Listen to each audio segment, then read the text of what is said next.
माननीय सदस्य श्री मुन्ना सिंह चौहान जी। मुन्ना सिंह चौहान जी। माननीय अध्यक्ष जी,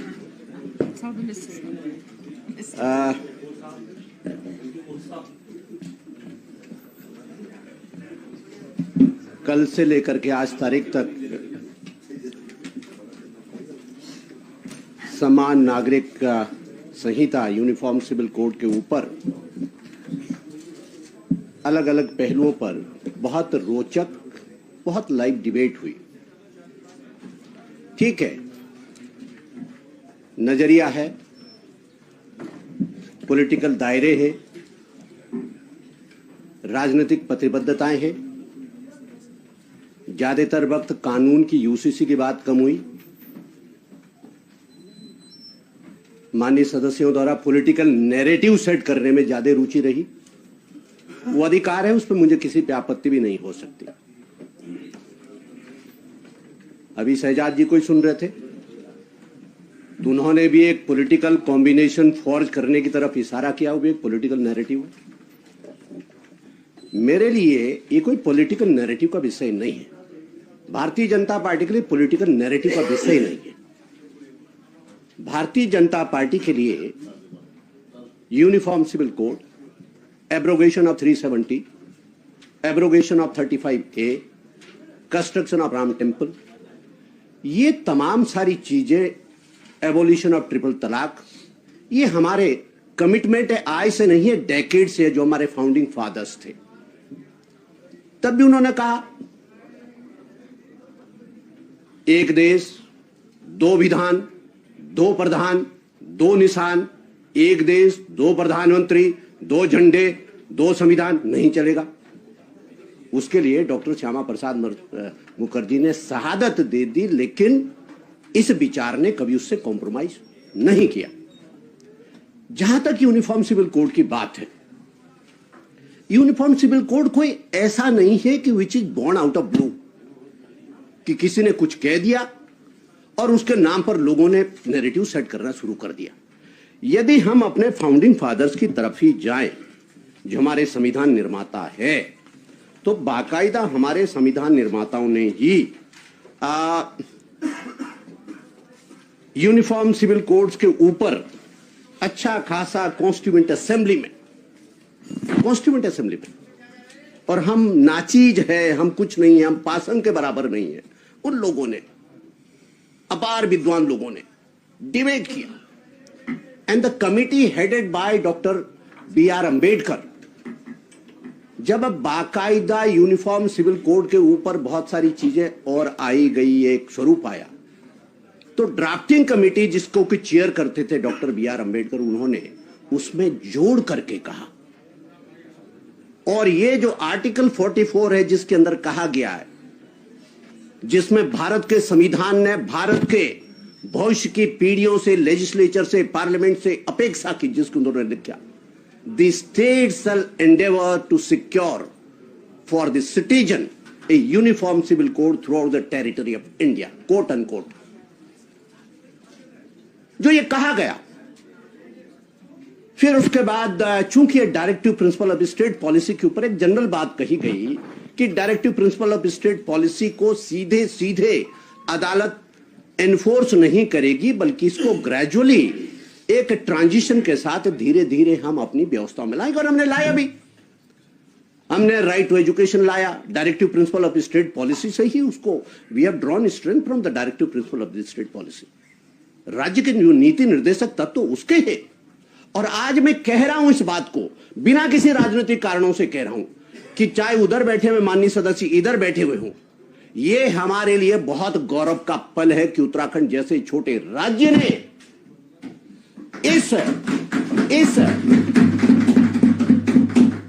यूनिफॉर्म सिविल कोड को लागू करने में लीड किया, और उसके साक्षी बने मुख्यमंत्री पुष्कर सिंह धामी जी के सरकार ये निमित्त बनी है। तो इसलिए मैं पुष्कर सिंह धामी जी, माननीय मुख्यमंत्री जी और उनके सरकार को कोटि कोटि बधाई देता हूं। मैं अपने लीडरशिप का भी, माननीय प्रधानमंत्री जी का भी आभार प्रकट करूंगा। हम सब जानते हैं कि पॉलिटिकल सेटअप में इतना लैंडमार्क लेजिस्लेशन,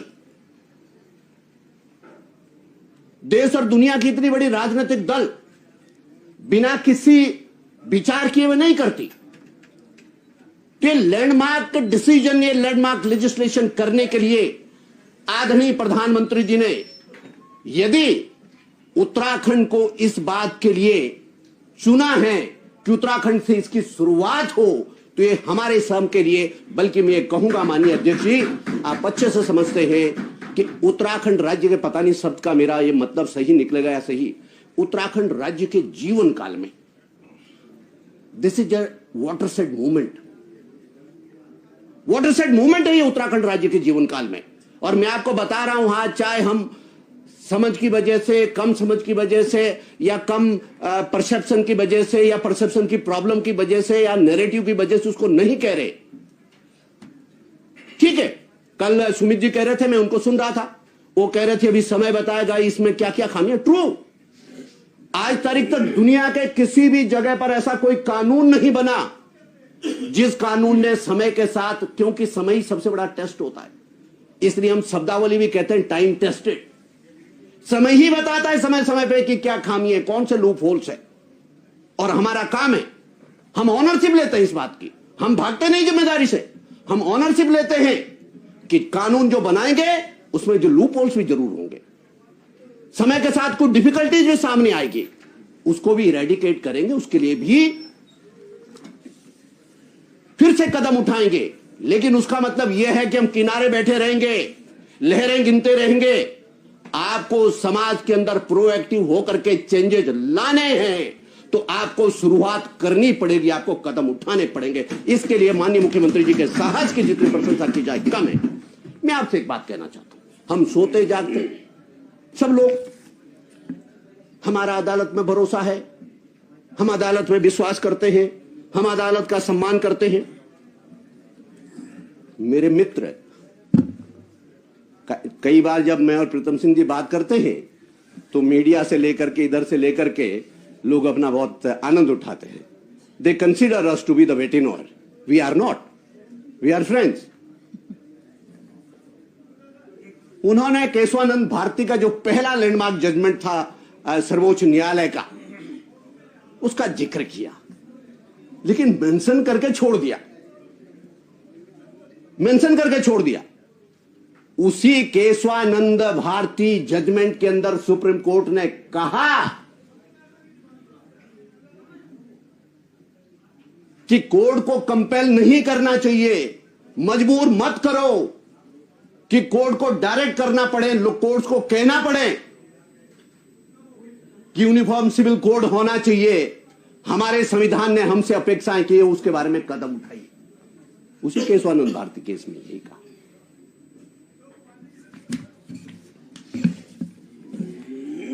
हमको यहां, यदि आप कहेंगे माननीय अध्यक्ष, मैं उसको बहुत इंपॉर्टेंट है। First landmark judgement in which the Supreme Court manifest its desire for implementation of the Uniform Civil Code was His Holiness Keswanand Bharti versus State of Kerala. While examining the question whether the Parliament can abrogate the fundamental right in order to effect some of the directive principles of the state policy. जरा समझिए इसको। Supreme court ये कह रहा है, question ये था कि जो फंडामेंटल राइट है क्या उसको भी एब्रोगेट किया जा सकता है। तो परोक्ष रूप से सुप्रीम कोर्ट ये कह रहा है कि जो कॉमन सिविल कोड है, जो directive principle of state policy है, वो कोई ऐसा नहीं है कि उसको ऐसे छोड़ दिया गया कि भैया चौराहे पे से चाय पीते हुए कुछ बातचीत कर लेना, never implemented. It is a resolve of our founding fathers.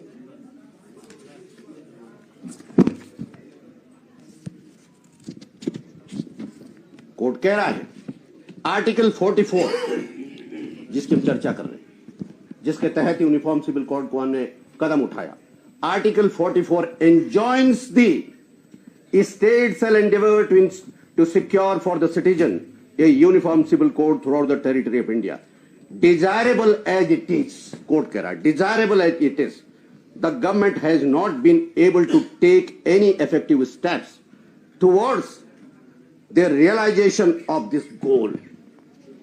तो आपकी सरकारें 50 साल तक नहीं उठा पाई, तो हम उठा रहे हैं, इसकी सराहना करिए। धामी सरकार की इस बात के लिए सराहना करिए, भारतीय जनता पार्टी की इस चिंतन की सराहना करिए। मान्यवर सरला मुदगल बनाम यूनियन ऑफ इंडिया में इशू ये था, Hindu husband who contracted a marriage under the Hindu law has attempted to solemnize a second marriage after converting to Islam.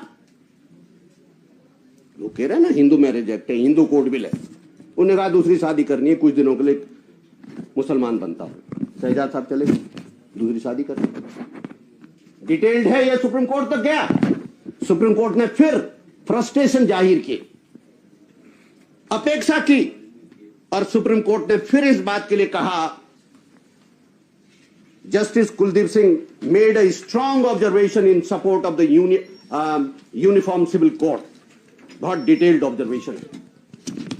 माननीय अध्यक्ष जी, कितनों की बात करें, अभी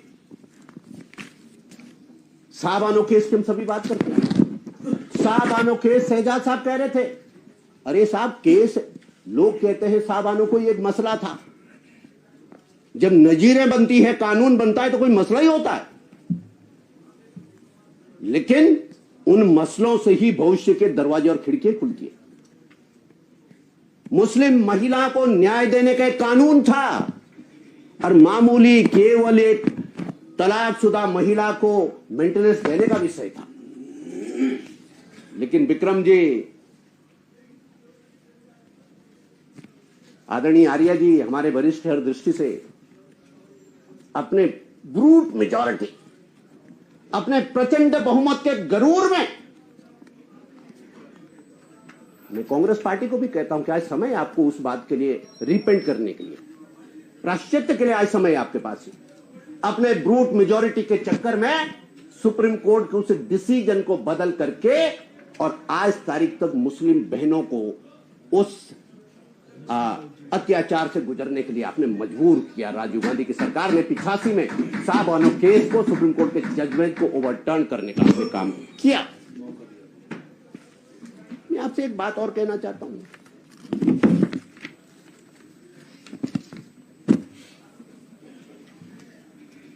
यही बातें, यही तर्क तब भी तो कही जा रही थी जब ट्रिपल तलाक के हम कहते हैं कि इनह्यूमन है। वो साहबानो था, सायरा बानो का केस था, और हमें फक्र इस बात का कि सायरा बानो केस में जो पिटिशनर थी, जिस बहन ने लड़ाई लड़ी, वो हमारे प्रदेश की निवासी है, काशीपुर की निवासी, और जीती। और आज आप जाइए, कोई गलतफहमी, जितना मर्जी आप नैरेटिव सेट करते रहिए। माननीय अध्यक्ष जी, आप खुद एक महिला हैं, आप जाइए बहनों के बीच में, आप जाइए मुसलमान बहनों के बीच में और पूछिए उनसे, हर पढ़ी लिखी मुसलमान महिला, लड़की, छोटी बहन, बेटी कहेगी कि हमें इस ड्रैकोनियन प्रथा से मुक्ति मिल गई है, हम समान का जीवन जीने के अधिकारी हो गए हैं। लोग कह रहे हैं कि दुरुपयोग हो रहा है, बिल्कुल हाँ ठीक है, इंप्लीमेंटेशन में कमी हो रही होगी, बहुत सारे लोग इवेड कर रहे होंगे इस लॉ को, तो लॉ लोग इवेड करेंगे, इस चक्कर में हम लॉ नहीं बनाएंगे, हम कानून नहीं बनाएंगे। लॉ लोग इवेड करेंगे, लॉ इवेजन का काम करने वाले लोगों के लिए हमारी लॉ एनफोर्सिंग एजेंसी है, लेकिन उसके डर के मारे हम कानून नहीं बनाएंगे, ऐसा नहीं हो सकता। और जो लोग धड़ेआम ये कहते हैं हम कानून को नहीं मानेंगे, तो मुन्ना सिंह चौहान नाचीज होते हुए मैं फिर भी ये कह रहा हूं, जो ये कहेगा इस देश के अंदर और इस प्रदेश के अंदर हम कानून को नहीं मानेंगे, उसे सोचना पड़ेगा कि उसके उत्तराखंड में रहना है कि नहीं रहना है। उत्तराखंड के कानून मानने के लिए हर उत्तराखंड का निवासी बाध्य है। यह इजाजत किसी को नहीं दी जाएगी कि वो कहें कि हम कानून को नहीं मानेंगे। Law will take its course. माननीय अध्यक्ष, अभी आदरणीय प्रीतम सिंह जी कह रहे हैं, अच्छा प्रेजेंटेशन था, अच्छी तैयारी से बोले। उन्होंने कहा कि सुप्रीम कोर्ट ने कहा दिस इज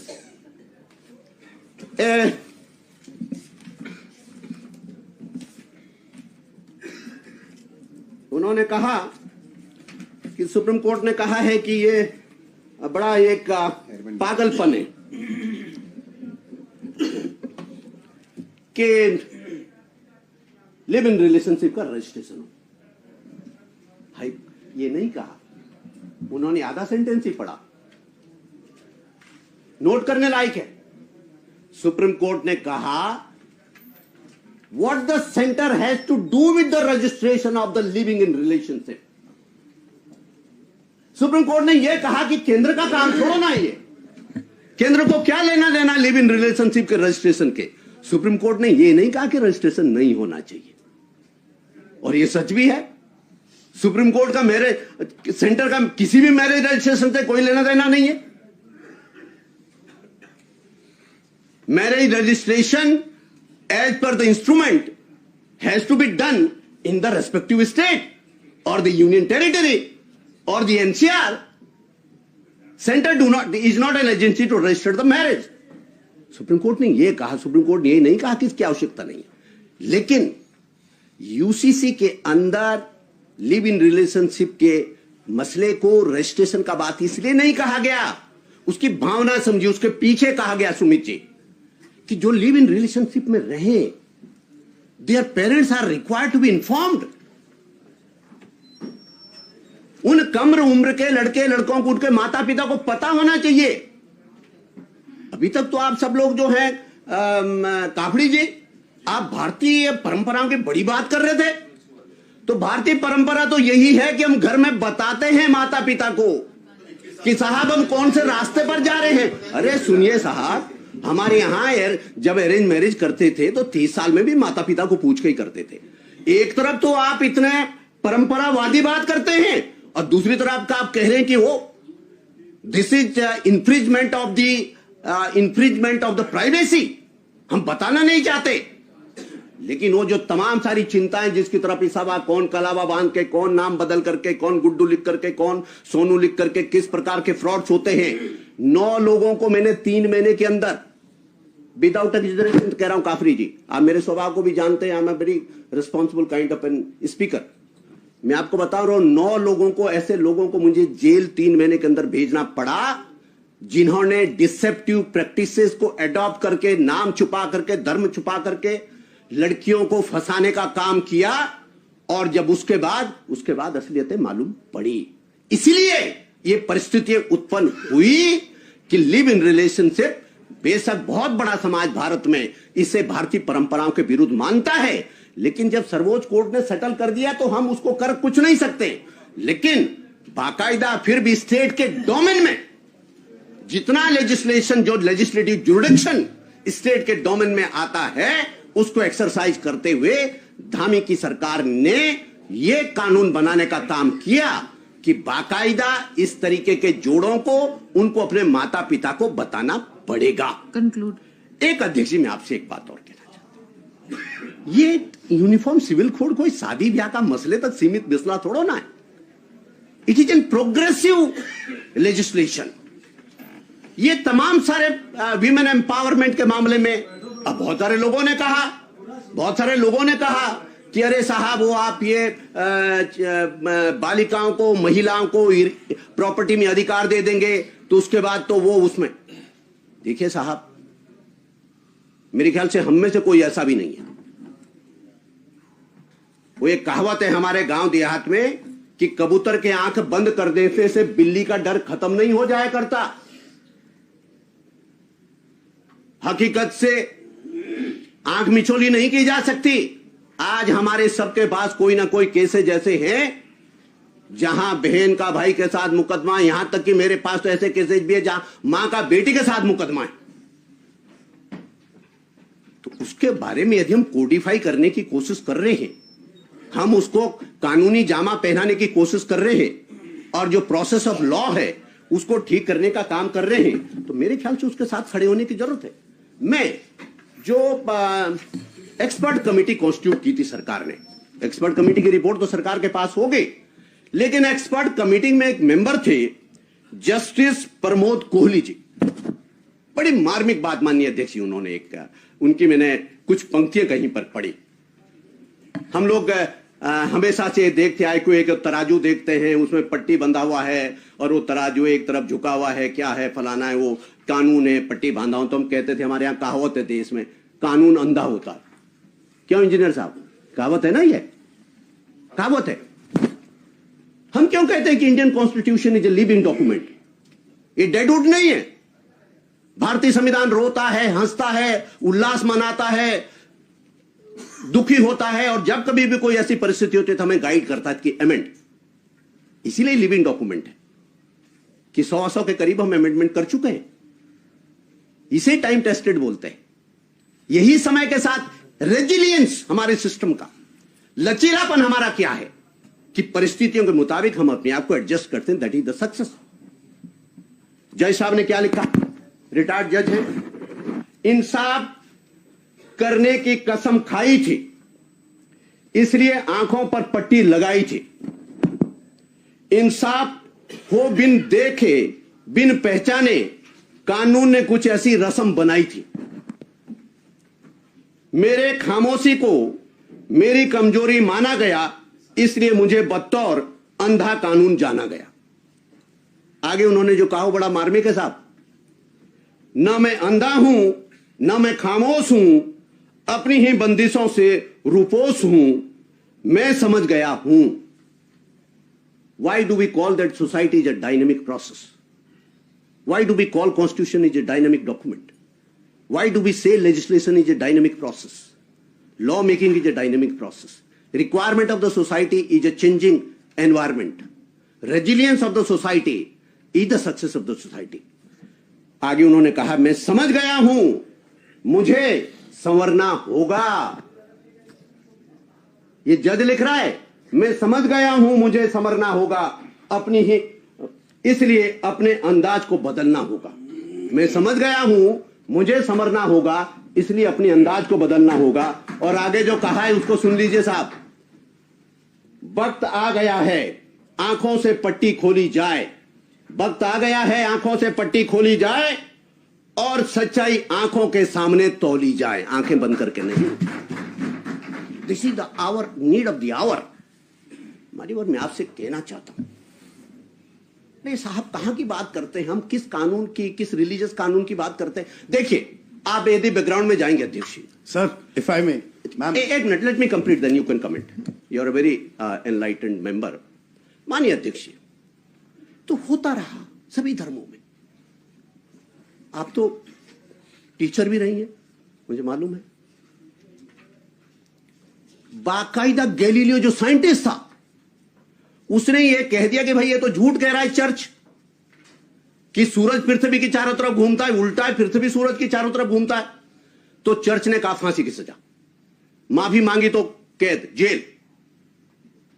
और पुरानी बात नहीं बता रहा हूं, पोप जॉन पॉल II तक Galileo was an offender of the church. Vatican city में उनका नाम था दोषियों में, उन्होंने उस लिस्ट से नाम हटाया। लेकिन जिस सनातन को ढोंग कहा जाता था, जिस सनातन को ढोंग कहा जाता था, आदि ऋषियों ने कहा कि हमारा जो सौर्य मंडल है वो चक्कर काटता है। नासा से हजारों साल पहले सौर्य मंडल चक्कर काटता है। मॉडर्न साइंस ने कहा क्या बेवकूफ है, क्या ये सनातनी, क्या ये हिंदू धर्म की बात करने वाले कैसे अंधविश्वासी बात करते हैं। आज अध्यक्ष जी मुन्ना सिंह चौहान जैसा अनजान अज्ञानी व्यक्ति नहीं कह रहा है, आज नासा कह रहा है कि सूरज ही नहीं, पूरा सोलर सिस्टम जो मिल्की वे गैलेक्सी है, जो आकाश गंगा है, जो क्षीर गंगा है, उसके न्यूक्लियस के चारों तरफ चक्कर काटता है। और जानते हैं कितने स्पीड से चक्कर काटता है? 8 लाख किलोमीटर प्रति घंटा के हिसाब से। और फिर भी उसको एक चक्कर काटने में 23 करोड़ साल लगते हैं। और सूरज जब से बनाए तब से अब तक केवल 19 चक्कर काट पाया मिल्की वे गैलेक्सी के। 20वां चक्कर चल रहा है। इतना ही नहीं, जो सर्न लैब बनी, CERN, जिस्मार्क गॉड पार्टिकल का परीक्षण हुआ। गॉड पार्टिकल उसका साहित्यिक नाम है, उसका साइंटिफिक नाम है हिग्स बोसॉन। और उसमें भी खुशी की बात यह है, जो बोसॉन नाम है वो भारतीय वैज्ञानिक थे, सत्येंद्र नाथ बोस, कैलकाटा विश्वविद्यालय, ढाका विश्वविद्यालय के फिजिक्स के प्रोफेसर थे, उनके नाम पर है। जब ये पार्टिकल का टेस्ट हुआ, आपको मालूम हुआ 8-10 साल पहले वो खूब अफवाह चली थी, दुनिया खत्म होने वाली है। वो कई किलोमीटर लंबी अंडरग्राउंड लैब उसके लिए बनाई गई, वो दुनिया की सबसे बड़ी लेबोरेटरी है। जब ये देखा गया और ये टेस्ट किया गया कि अस्तित्व क्या है, मैटर क्या है, वेट कहां से आता है, वजन कहां से आता है, E is equal to MC square, मासी ऊर्जा है। तो ये कहां से आएगा? तो जब उसका टेस्ट हुआ और जो सारी सब उसकी, जब वो लार्ज हेड कोलाइडर उसको बोलते हैं, जब उसको बाकायदा कोलाइड किया गया पार्टिकल्स को, तो जो एक्टिविटीज हुई, तो फिट्ज कैपरा, उसी सर्न लेबोरेटरी का अध्यक्ष जी, फिट्ज कैपरा, मुन्ना सिंह चौहान नहीं, Fitz capra the scientist of the सर्न लैब ने लिखा, सर्न लैब के एंट्रेंस पर भगवान नटराज की प्रतिमा लगाई गई। ये मैं इस पर पे कह रहा हूं, मैं सनातन की ताकत बता रहा हूं। भगवान नटराज की प्रतिमा लगाई गई और फिट्ज कैपरा ने कहा, the construction and destruction of the universe, the construction and destruction of the universe resembles with the cosmic dance of the Lord Shiva, quote unquote. कोई अंधविश्वास नहीं है, इट्स ऑल टाइम टेस्टेड। इसलिए लेकिन उसके बावजूद भी ये बाकायदा हमारा सनातन है कि हम सब चीज को लोग कहते हैं आज दुनिया में क्या चल रहा है, पर्यावरण दिवस, विश्व पर्यावरण दिवस, कोई कहता है विश्व फलाना दिवस। हम तो भैया पहले से पेड़ को तागा बांधते आए, हम तो पीपल को पानी देते आए, हम तो तुलसी के पौधे को पानी देते आए। हमारा सनातन ही अकेला ऐसा है जिसमें हम कहते हैं ओम पृथ्वी शांति, अंतरिक्ष शांति, माननीय विश्व सदस्य, शांति। हम पूरे दुनिया के ultimately it is A scientific treatise, लेकिन उसके बावजूद भी हम और हमारा विचार परिवार, हमारी सरकार इस बात को मानती है कि बदलती हुई दुनिया में सब चीजें करनी पड़ेगी। मैं आपको लेटेस्ट बता रहा हूं अध्यक्ष जी, उससे बड़ा सुमित जी कोई अवसर नहीं हो सकता। अभी शरीयत की बात कर रहे थे शहजाद भाई, कंक्लूड करिए। मैं सब कंक्लूड कर रहा हूं। सऊदी अरेबिया में अभी जो उनके क्राउन प्रिंस से जो प्राइम मिनिस्टर भी है, अभी लेटेस्ट सऊदी अरब, हमारे यहां तो हर चीज में फतवा हो जाता है, हमारे यहां सब चीज में पता नहीं क्या हो जाता है। वहां पर सऊदी अरब में क्राउन प्रिंस ने अपनी एजुकेशन पॉलिसी अनाउंस करते हुए कहा कि हम स्कूलों में गीता और रामायण को पढ़ाएंगे। सऊदी अरब में पढ़ाएंगे, सऊदी अरब में गीता और रामायण को पढ़ाएंगे। हाँ क्या बता, एक मिनट, हाँ क्या बता रहे हो? नहीं सुमित जी कुछ कह रहे थे, पंडित नेहरू कौन बता रहे थे? अच्छा आप कह रहे थे, मैं बता रहा हूं पंडित नेहरू का। सऊदी अरब के प्रिंस 1955 में भारत आए, प्रिंस नहीं किंग साउथ भारत आए। पंडित नेहरू प्रधानमंत्री थे, वो काशी गए जहां आज काशी विश्वनाथ है। तो पंडित नेहरू ने काशी के मंदिरों पर कलमा लिखे हुए पर्दे डलवा दिए थे और बनारसी नाम के जो, नहीं सुनिए, और उन्होंने लिखा था अदना सा गुलाम निकला उसका काशी से, काशी के भूत खानों अपने मुंह छुपा लिए। ये ट्रीटमेंट आपने सनातन के साथ किया था। हम सुन रहे हैं, बड़ी पेशेंटली सुन रहे हैं। मुझे ना उठिए, आपको ऑथेंटिक नहीं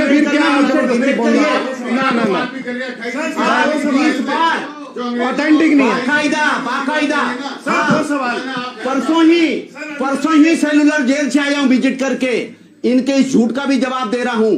परसों ही सेलुलर जेल से, अंडमान की सेलुलर जेल से इस देश के महानायक परम बलिदानी वीर सावरकर के चरणों की धूल को माथे पे तिलक लगा करके आते हूं। दे मिल गई आजादी बिना खड़क बिना डाल, ऐसी कोई आजादी नहीं मिली। माफीनामे, you go by the sacrifices of the freedom fighters. You go. अच्छा मुझे एक बात बताइए। अच्छा चलिए, नहीं बातें तो आप शुरू कर रहे हैं ना, आपने पूछा, इनका भी नाम लीजिए, मैं ले रहा हूं। अच्छा आप एक बात बताइए, अशफाक उल्लाह को आप क्या मानते हैं? नहीं क्या मानते? अशफाक उल्लाह को आप देशभक्त मानते हैं कि नहीं? मानते हैं कि नहीं? अशफाक उल्लाह को आप मानते हैं कि नहीं? वीर शहीद मानते हैं ना? तो अशफाक उल्लाह ने भी क्लेमेंसी अपील डाली थी, mercy petition. That does not mean he was not a freedom fighter. That does not mean he's not. That was his intelligence. Actually, he was in strategist. He was in strategist. He knew how to dodge the Britishers. He knew how to dodge the Britishers. ऐसा कौन सा परिवार है जिसकी 4 पीढ़ियां jail में गई? आपके लॉजिक के मुताबिक क्या भारत के इतिहास में हमें अभिनंदन को please We try our level best to save the lives of our people. मान्य सदस्य कंक्लूड ये सब करिए। कुछ बोलेंगे, आप ये सब conclude कुछ करिए। कहेंगे, हम कुछ नहीं कहेंगे। आप कंक्लूड करिए।